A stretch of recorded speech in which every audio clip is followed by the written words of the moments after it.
अस्सलाम वालेकुम जी। मैं शेख आप लोगों के साथ अभी पहले ही एक वीडियो अपलोड की है ओवरऑल मार्केट पे क्या इम्पैक्ट आएगा। इसके अलावा अब शॉर्ट करके तमाम सेक्टर्स डिस्कस कर लेते हैं। सबसे पहले बैंकिंग सेक्टर है जी।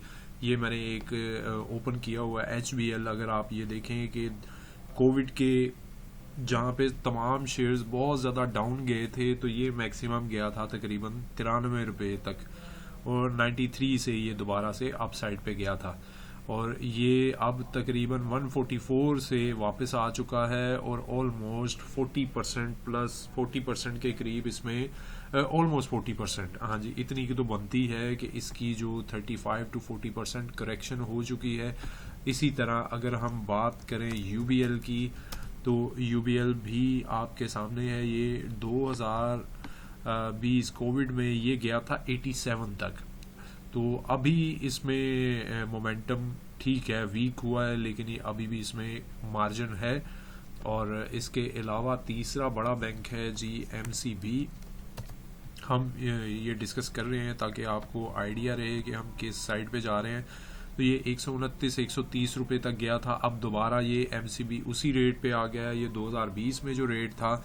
इसके अलावा जो चौथा MEBL है, अगर हम वो देखें तो वो बहुत हाई है स्टिल, मतलब उसमें बहुत ज़्यादा गुंजाइश है करेक्शन की, और वो गया था ऑलमोस्ट 44-45 रुपये तक। तो ये एक आपके सामने है जी मोमेंटम। तो ये देखा जाए तो अभी जो टॉप पिक्स में आ सकते हैं वो है जी HBL बैंक सबसे ज़्यादा लग रहा है, उसके बाद MCB में पोटेंशियल लग रहा है। लेकिन बैंकिंग सेक्टर के लिए जो बजट में अनाउंसमेंट हुई है वो बहुत नेगेटिव है, जिस वजह से मैं आपको कह रहा था अभी जो कि 4 से 5,000 इंडेक्स, तकरीबन 4,000 से 5,000 इंडेक्स का मार्जिन है ड्रॉप होने का। वो वजह क्या है? वो ये वजह है कि MEBL, आपका UBL, और इसके अलावा जो तीसरा आपको बताया बेसिकली MCB तो ऑलमोस्ट करेक्शन ले चुका है। MEBL और UBL में मार्जिन है अभी भी करेक्शन का, और इस वजह से वजह क्या है जी कि ये पहले इस पे से इनकम टैक्स का जो रेट होता था ना बैंक पे प्रॉफिटेबिलिटी पे, वो था 39%, इंक्लूसिव ऑफ 4% सुपर टैक्सेस। तो अभी जो रिवाइज चल रहा है ना, वो एक तो उन्होंने 39 से बढ़ा दिया है रेट वो, और दूसरा ये है कि 39 से जो है ना वो 45% कर दिया गया है, जो कि 6% इंक्रीज बनता है। लेकिन इसके साथ एक और चीज़ ऐड कर दी गई है, वो क्या है जी? एडवांस टू डिपॉजिट रेशो, उस पर भी अलग से टैक्स होगा। मतलब कि अगर 40% से कम है जिसकी एडवांसेस टू डिपॉजिट रेशो, तो उस पर 55% रेट अप्लाई होगा, और अगर 40% से 50% के दरमियान है एडवांसेस टू डिपॉजिट रेशो, तो 49% रेट होगा। और अगर इस सारे सिनेरियो को देखें तो सबसे ज़्यादा जिसकी डैमेज होगी अर्निंग वो है UBL, और MEBL सेकंड नंबर पे हम कंसीडर कर सकते हैं, थर्ड पे एक्चुअली, क्योंकि उसके भी एडवांसेस टू डिपॉजिट तकरीबन इसी, ये जो दो स्लैब्स मैंने आपको बताए हैं उन्हीं में फॉल कर रहे हैं। वैसे तो तमाम बैंक्स के इसी में फॉल कर रहे हैं। इस वजह से प्रैक्टिकली तकरीबन 11% तक का जो बनता है ना आपका, 11 से 15% के दरमियान अर्निंग्स डिस्टर्ब होंगी। तो इस वजह से बैंकिंग सेक्टर बहुत नेगेटिव हो सकता है, और मार्केट का जो मोमेंटम ब्रेक करेगा ना, वो कल आप देखेंगे कि बैंकिंग सेक्टर कर सकता है। लेकिन ऑल दो इसमें ये एक प्लस चीज़ ये हो चुकी है अभी तक कि इसने पहले ही करेक्शन शुरू कर दी थी। HBL अभी भी लो पे है, MCB भी आपके सामने है, ये MEBL, और कल पता चलेगा UBL का कि किस लेवल तक जाते हैं। सेकंड जो सेक्टर है ऑटो सेक्टर है। ऑटो सेक्टर में अभी कोई बहुत ज़्यादा नेगेटिविटी नहीं है, लेकिन उसके कुछ अदर फैक्टर्स हैं जो डैमेज कर रहे हैं। बजट के पॉइंट ऑफ व्यू से देखें तो उसने सिर्फ 1600 सीसी से ज़्यादा की जो गाड़ियां हैं उन पे टैक्स रेट बढ़ाया गया है, ठीक है। लेकिन एक जो चीज़ बड़ी है वो तमाम सेक्टर्स के लिए है, वो पूरे सेक्टर के लिए है कि रजिस्ट्रेशन चार्जेस जो हैं वो बढ़ चुके हैं। 850 सीसी के लिए 2500 रुपया बढ़ चुका है और 1000 सीसी तक के लिए 5000 बढ़ चुका है। 1300 सीसी तक के लिए सेम है, 1000 से 1300 सीसी तक के लिए अभी भी सेम है। तो ये जो रजिस्ट्रेशन चार्जेस हैं स्मॉल कंपनीज की रजिस्ट्रेशन के, ये भी डैमेज करते हैं। छोटी छोटी चीज़ें ऐड हो के प्राइसेस बढ़ती जाती हैं, आपको पता है। तो एक तो ये डैमेज कर रहा है। दूसरी चीज़ ये है कि एक पॉजिटिव चीज़ भी है कि जो इस सेक्टर में ऑटो सेक्टर के जो ट्रैक्टर्स के स्पेसिफिक हैं, जैसे अलगाजी ट्रैक्टर्स है, मिलर ट्रैक्टर्स है, इंडस मोटर्स है, तो ये तीनों बेनिफिशरीज किस तरह से होंगे कि इस पे जो जीएसटी है ना, सेल्स टैक्स, वो 5% से कम करके 0% कर दिया गया है ताकि ये एग्रीकल्चर सेक्टर को प्रमोट किया जाए। तो इस वजह से ये ऑटो सेक्टर में ये 3 सेक्टर पॉजिटिव रह सकते हैं। इसके अलावा जो है यही सेक्टर फर्टिलाइजर के भी कुछ पॉजिटिव इम्पैक्ट्स जो आएंगे, उसमें से जैसे सेल्स टैक्स एग्जेम्पशन मिली है सीड्स पे, तो ऑब्वियसली फार्मर्स अब दोबारा से अपनी वो फसलों में या वो इजाफा करने के लिए कुछ टेक्नोलॉजी यूज़ करने की कोशिश करेंगे, जिसमें ट्रैक्टर्स आपको पता है सबसे ज़्यादा सेल होने का मार्जिन बन सकता है। तो एक तो ये वजह है कि आपको मैं अभी बता रहा हूँ, अलगाजी ट्रैक्टर्स, मिलर ट्रैक्टर्स और इंडस मोटर्स इसमें से बेनिफिशियरी हो सकते हैं। स्मॉल जो कार्स हैं 1000 सीसी से कम, वो उस पे अभी भी आपको मैंने बता दिया है कि टैक्सेस नहीं बढ़ाए गए, जिसका मतलब ये है कि पार्क सुजुकी मोटर्स के लिए कोई नेगेटिविटी नहीं है। यही वजह है कि लास्ट वर्किंग डे पे वो एकदम से उसमें वॉल्यूम भी अच्छा आया और उसने एक पॉजिटिव क्लोजिंग भी दी। तो ये एक उसमें से फैक्टर है। प्लस इलेक्ट्रिक व्हीकल जो कंप्लीट बिजनेस यूनिट कंडीशंस में इंपोर्ट होते हैं, वो 12.5% से उस पर सेल्स टैक्स बढ़ा के नॉर्मल 17% कर दिया गया है, जो कि लोकल व्हीकल्स के लिए थोड़ा सा पॉजिटिव हो सकता है कि लोकल व्हीकल्स बढ़ेंगे क्योंकि इंपोर्टेड व्हीकल्स एक्सपेंसिव हो जाएंगे। तो एक तो ये है। उसके अलावा जो हाई वैल्यू व्हीकल्स हैं उस पे भी बढ़ा दिया गया है टैक्सेस की अमाउंट। इसके अलावा जो एक जगह पे मैं और डिटेल में जो बजट पढ़ रहा था, उसमें एक जगह पे लिखा हुआ था जो दूसरी व्हीकल्स हैं ट्रांसपोर्टेशन के लिए यूज़ होते हैं, या ये जो जैसे गंधारा इंडस्ट्रीज जो व्हीकल्स बना रही है, हीनो बना रही है, तो उस पे भी थोड़ा सा डिस्करेज किया गया है। वो मैं एग्जैक्ट मेरी नज़र से ये स्किप हो गया है, वो मैंने यहाँ पे नोट भी किया था। तो खैर उस पे थोड़ा सा अभी टेम्पररी माइनर सा डेंट पड़ सकता है। तो ऑटो सेक्टर ओवरऑल इतना नेगेटिव नहीं है। एच कार जो है, होंडा कार, उस पे थोड़ा सा डेंट पड़ सकता है। बाकी गंधारा इंडस्ट्रीज पे थोड़ा सा पड़ सकता है, हीनो पे पड़ सकता है, लेकिन ओवरऑल इतना बुरा नहीं है। और जो साजगार है, साजी, उसके लिए कोई ना तो पॉजिटिव है ना नेगेटिव है, तो वो न्यूट्रल अभी उस पे इम्पैक्ट है। कंस्ट्रक्शन सेक्टर के लिए अगर देखें तो ओवरऑल 2-3 एस्पेक्ट्स हैं इसके। एक एस्पेक्ट तो ये है जी कि जो पॉजिटिव है कि इसके जो इस बार कंस्ट्रक्शन जो है डेवलपमेंट फंड, उसमें इंक्रीज किया गया है।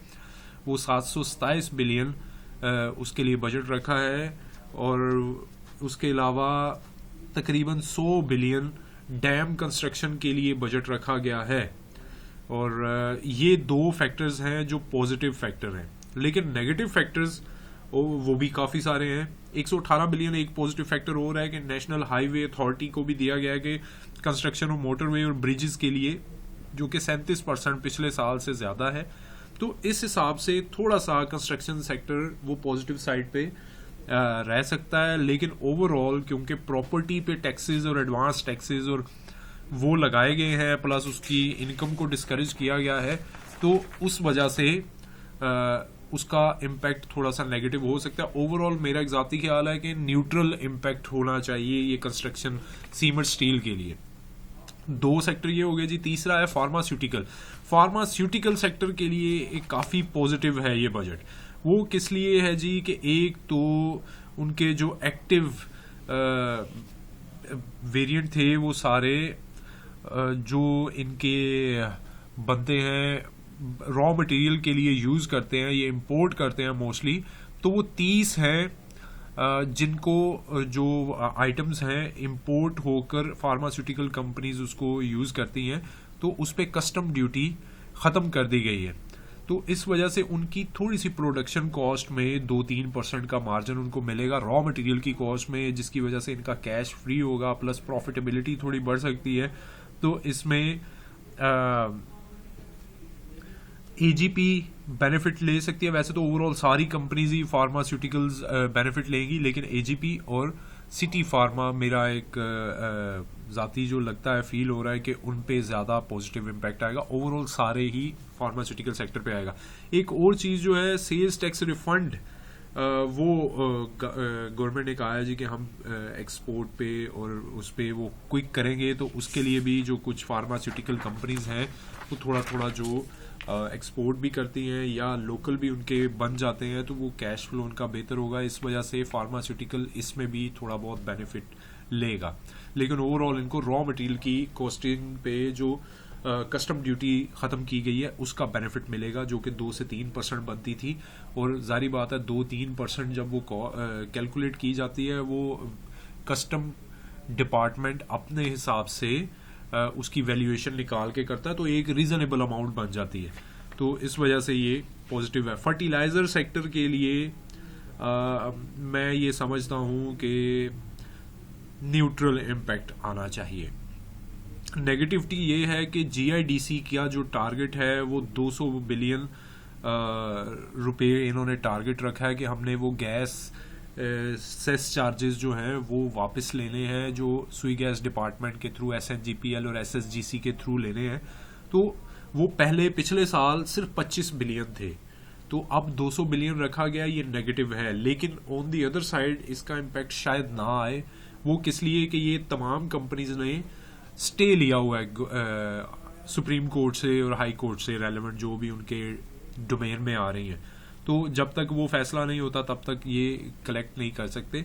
लेकिन अगर ये गवर्नमेंट की फेवर में आ गया तो फिर ऑब्वियसली सबसे ज़्यादा फर्टिलाइज़र सेक्टर डैमेज होगा, जिसमें से मेल, इफट और फातिमा फर्टिलाइज़र ज़्यादा डैमेज होंगे। और टेक्सटाइल सेक्टर को भी वो काफ़ी डज पड़ेगी, क्योंकि उनके भी काफ़ी सारे सेस एंड चार्जेस हैं।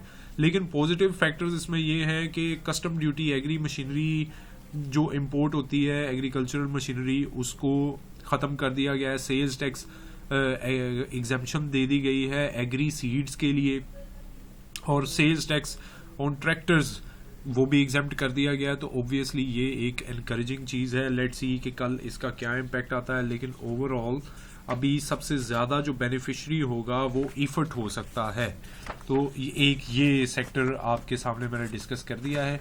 और इसके अलावा टेक्नोलॉजी एंड कम्युनिकेशन सेक्टर, इसका बेसिकली तो ज़्यादातर ब्रोकर्स की जो रिपोर्ट्स चल रही हैं या डिस्कशन चल रही है वो ये चल रही है कि इसमें काफ़ी पॉजिटिव है, क्योंकि बात ये चल रही है 17 बिलियन इन्होंने एलोकेट किया है आईटी एक्सपोर्ट्स बढ़ाने के लिए। लेकिन एक्चुअली ये 17 बिलियन में वो लैपटॉप्स जो इन्होंने फ्री देने हैं वो भी शामिल है। Ministry of science and technology को जो ये इशू करते हैं सैलरीज और वो सारा, वो बजट भी इसी में शामिल है। ठीक है जी। उसके अलावा जो मोबाइल कम्युनिकेशन टेलीकॉम सेक्टर है उसको जो बजट इशू किया जाना है वो भी इस बजट में या इस अमाउंट में शामिल है।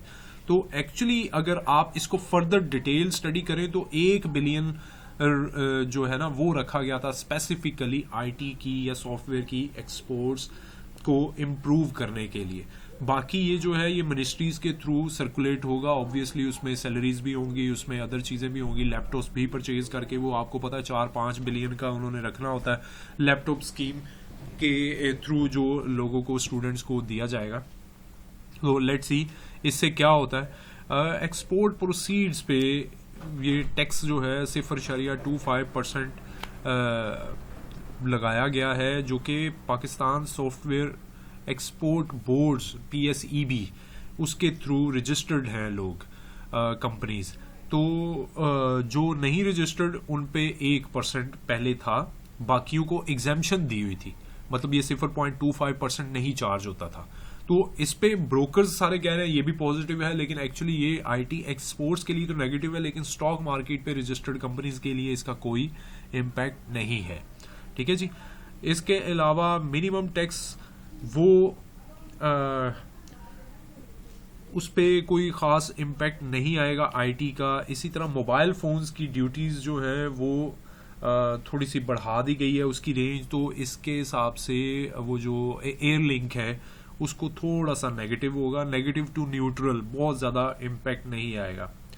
इसी तरह से जो आईटी एक्सपोर्ट्स को 2025 तक 100% टैक्स एग्जेम्पशन दी गई थी, सॉफ्टवेयर, कंप्यूटर सॉफ्टवेयर और आईटी सर्विसेज जो प्रोवाइड करते हैं, अभी वो एग्जेम्पशन ख़त्म कर दी गई है जो कि नेगेटिव है। तो मेरा ज़ाती पॉइंट ऑफ व्यू ये है, कहता है कि आईटी के लिए ये फैक्टर बहुत नेगेटिव है। 2025 तक जो एग्जेम्पशंस थी वो अब ख़त्म की गई हैं। तो इस वजह से ये मैं इसमें थोड़ा सा मोहतात रहने के लिए कि वर्किंग करूँगा, लेकिन ओवरऑल आईटी के लिए को बहुत ज़्यादा डैमेजिंग चीज़ नहीं है। तो ये 3 से 4 मैंने मेजर आपके साथ सेक्टर्स डिस्कस किए। फर्दर सेक्टर्स के लिए भी अभी वीडियो अपलोड होगी, वो आप देख सकते हैं। दुआ में याद रखिए। अल्लाह हाफिज़।